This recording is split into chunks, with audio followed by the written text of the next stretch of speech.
Alright, boys and girls, it's that time finally. Some of you are going to be excited and some of you are going to groan at me, but it's finally time for us to start our new reader. So we're going to take a few minutes before we look at our first story, and we're really going to walk through. I want you to look at the cover, we're going to talk about the title, what we know already, and I'm going to give you some of that background knowledge that's going to help this story make more sense to you as you read, and help give you some information that you can connect to as we read through each story.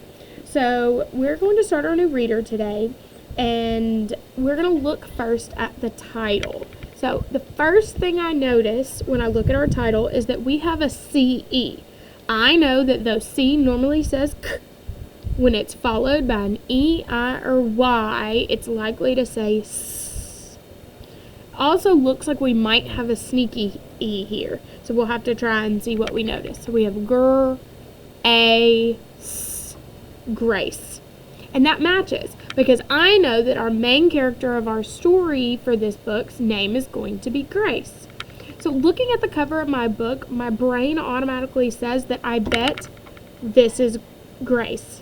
I also bet we're going to have another female character, but my brain thinks that this is probably Grace because she's closer to the middle, and my eyes really go to her and she pops when I'm looking at the cover of our book. So I really think this is probably Grace. So yes, Grace is our main character. Grace lives on a farm. We're going to read all about adventures on her farm throughout the country. The Grace Reader contains fictional stories with characters, settings, and plots. I know, because of this big fancy manual they've given me, that the setting for this story is going to be the farm where Grace lives. A farm is a place where people grow crops, sometimes they raise animals, and farms are usually located out in the country away from big cities. When I picture somewhere that's going to have lots of farms, I picture somewhere kind of like where our school is, where they can have lots of big fields, they can grow plants, they can have cows and horses or whatever types of animals. Now remember, not all farms have the same things. Usually when I picture a farm, I picture like Old MacDonald that you sing the song about as a kid. I picture cows and horses and sheep and all these different animals, but not all farms look like that. Some farms just grow one or two crops. Some farms are big, some farms are little. So we'll have to wait and see what type of farm Grace lives on.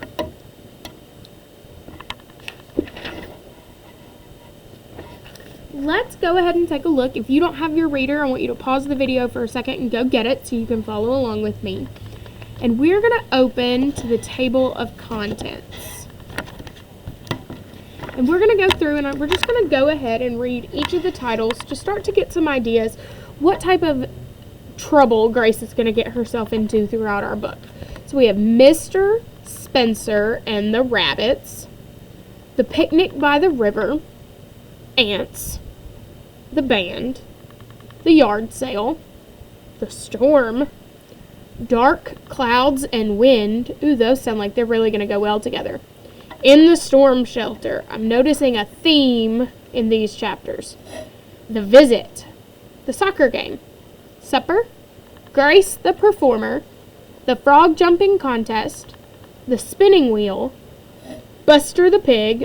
Oop, there's one of our animals we talked about earlier. Whisper, The Harvest Marvel, The Jumping Fish, and Snakes. I don't want to read that last one, but I bet we do. So each one of these stories is going to tell us more about Grace and her family and their farm. Something I do want you to notice is when we're reading through all of our chapter titles, guess what we didn't see that all of our other readers have had? We're no longer going to have that dot that comes between between the two-syllable words. So before, when we had the word Spencer, you would have seen Spen, and there would have been a dot, and then we would have seen Sir. Same with Rabbit. It would have said Rab, It's. It's not going to have that in this chapter, so we may have to do some breaking apart and some looking at our words. So I'm going to stop this video for right this moment. We are going to come back in a few minutes, but I want to give you a break because I've had you sitting watching this video for about 5 minutes. So I'm going to give you a break. Go stretch, go go get some water, and then I want you to come back and we're going to read our first story together.